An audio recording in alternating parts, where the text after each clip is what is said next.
এই শাওয়ালের 6টা রোজার জন্য আবার কোন কোন ক্ষেত্রে ডাবল অফার আছে। একটু বুদ্ধিশুদ্ধি থাকলে দেখবেন যে আপনি অনেক অল্প আমল করেও আল্লাহ তাআলার কাছে অনেক বিপুল পরিমাণ সওয়াব পেয়েছেন। সে সুযোগ আছে। 36 রোজাকে যদি আপনি 10 দিয়ে গুণ দেন সমান সমান কত হবে? 360। সারা বছরের হিসাব পাইছেন? সারা বছর রোজার সওয়াব দিবেন। শুধু রমজান রোজা রাখলে সারা বছর রোজার সওয়াব পাবেন না। আমাদের মা বোনদের একটা কমন প্রশ্ন আছে, অনেক ভাইদেরও কমন প্রশ্ন আছে, সেটা হলো যে কারোর যদি ভাঙতি রোজা থাকে, কাজা রোজা থাকে, যে গত রমজানে আপনি হয়তো অসুস্থতার কারণে 2টা রোজা রাখতে পারেন না, 4টা রোজা ভাঙা পড়ছে, কোন মা বোন মাসিকের কারণে তার কয়টা রোজা, 7টা 8টা রোজা বা 10টা রোজা 5টা রোজা তার ভাঙতি পড়ছে, এই রোজাগুলো তিনি আগে রাখবেন নাকি শাওয়ালের 6 রোজা আগে রাখবেন? এটা হলো প্রশ্ন। যেই মাসে আমরা আছি শাওয়াল মাস, এই শাওয়ালের 6টা রোজা সম্পর্কে কিছু কথা না বললেই নয়। হাদিস আপনারা ইতিমধ্যে শুনেছেন। নবী আলাইহিস সালাম বলেছেন, মান সামা রমাদান, যে ব্যক্তি রমজান মাসে রোজা রাখলো, রমজান মাসে সবগুলা রোজা যে রাখলো, সুম্মা আতবাআহু সিত্তাম মিন শাওয়াল, রমজান মাসের পর যদি কেউ শাওয়াল মাসে 6টা রোজা রাখে, কয়টা রোজা? 6টা রোজা রাখে। কোন মাসে? শাওয়াল মাসে, যে মাসটা চলছে। তাহলে কি হবে? কানা কাসিয়ামিদ দাহর, তাহলে সে সারা বছর রোজা রাখার সওয়াব পাবে। আপনি 30টা পাইছেন, 30টা রাখছেন, 1 মাস রমজান মাসে সওয়াব পাইছেন। সাথে আর শুধু 6টা প্লাস করলে অফার হলো 12 মাস রোজা রাখলে যে পরিমাণ সওয়াব পাইতেন আপনার অ্যাকাউন্ট আল্লাহ সেই পরিমাণ সওয়াব জমা করে দিবেন। তাহলে কোন বুদ্ধিমান মানুষের শাওয়ালে 6 রোজা রাখা ছাড়া উচিত না।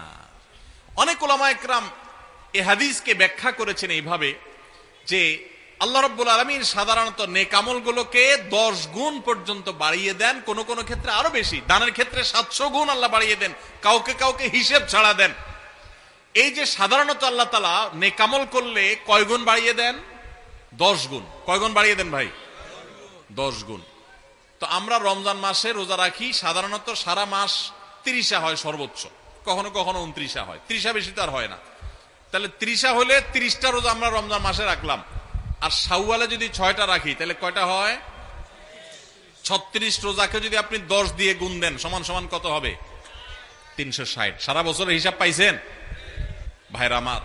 এই জন্য আল্লাহ রাব্বুল আলামিন আমাদেরকে সারা বছর রোজার সওয়াব দিবেন। শুধু রমজান রোজা রাখলে সারা বছর রোজার সওয়াব পাবেন না। রমজানে 30টা রাখতে পারছেন, সাথে আর শুধুমাত্র 6টা যদি প্লাস করতে পারেন এই মাসে, শাওয়াল মাসে, তাহলে এই 6টার কারণে ওই 30টা আর 6টা সব মিলিয়ে আপনি সারা বছর রোজা সওয়াব পেয়ে যাবেন ইনশাআল্লাহ। চেষ্টা করা যাবে না ইনশাআল্লাহ? আল্লাহ আমাদের সবাইকে তৌফিক দান করুন।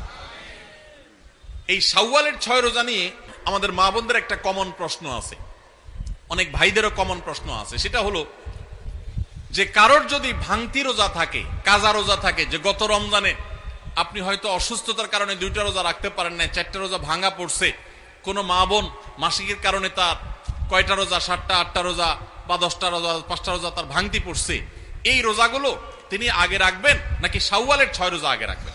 এটা হলো প্রশ্ন। এই প্রশ্নের উত্তর হলো অবশ্যই রমজানের রোজাগুলো আগে রেখে তারপরে শাওয়ালের 6 রোজা রাখতে পারলে বেশি উত্তম। কারণ নবী সাল্লাল্লাহু আলাইহি ওয়াসাল্লামের হাদিসে আমরা দেখি তিনি বলেছেন, যে ব্যক্তি রমজানের রোজা রাখলো এরপরে শাওয়ালের 6 রোজা রাখলো তার জন্য ফজিলত হলো সারা বছর রোজা সওয়াব। তাহলে আগে রমজানের গুলো শেষ করে তারপরে শাওয়ালের 6 রোজা রাখতে পারলে বেশি ভালো।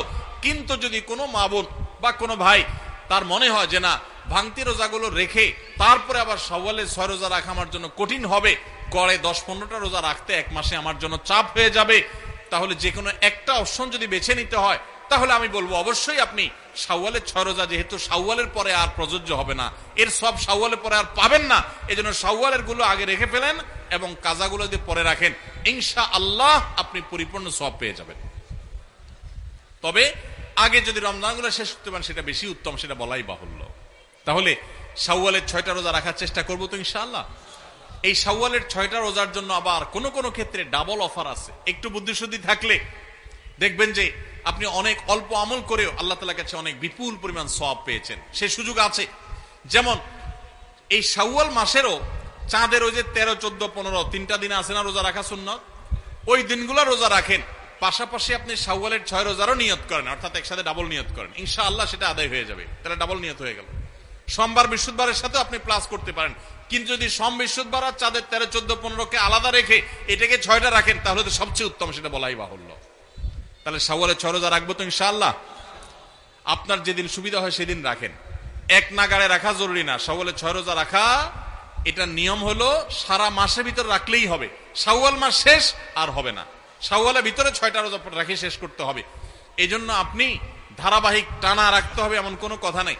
আপনি আজকে একটা রাখেন, আবার 5 দিন গ্যাপ দিয়ে একটা রাখেন, আপনার একটু কাজের চাপ যেদিন কম সেদিন রাখেন, আপনার যেদিন সুবিধা হয় সেদিন রাখেন, বদ্ধের দিন ধরে ধরে ধরে রাখেন, তাহলে আপনি যে কোনো ভাবে 6টা রোজা রাখলেই হবে। সবাই চেষ্টা করবো না ইনশাআল্লাহ? আল্লাহ আমাদের সবাইকে আমলের তৌফিক দান করুন। ভাইরা আমার, তাহলে রমজানের আমলের চেষ্টা, রমজানের ইবাদত, রমজানের নামাজ, রমজানের রোজা, রমজানের তিলাওয়াত, রমজানের দান সদকা, এগুলো শুধু রমজানেই সীমাবদ্ধ নাকি রমজানের পরেও করা লাগবে? লাগবে কি লাগবে না? অতএব মসজিদে রমজানের পরে যেতে হবে কি হবে না? সবাই যাবো তো ইনশাআল্লাহ? আল্লাহর ঘরের দিকে যাবো তো ইনশাআল্লাহ? আপনার লাভ, আল্লাহর কোনো ঠেকা নাই ভাই। দেখতে দেখতে জীবনটা শেষ হয়ে যাবে, মালাকুল মউত হাজির হবে, চলে যেতে হবে, আপনি নিজের আমল নিয়ে যাবেন, আপনার কল্যাণ হবে। সবাই করবো তো ইনশাআল্লাহ? আল্লাহ আমাদের সবাইকে আমলের তৌফিক দান করুন।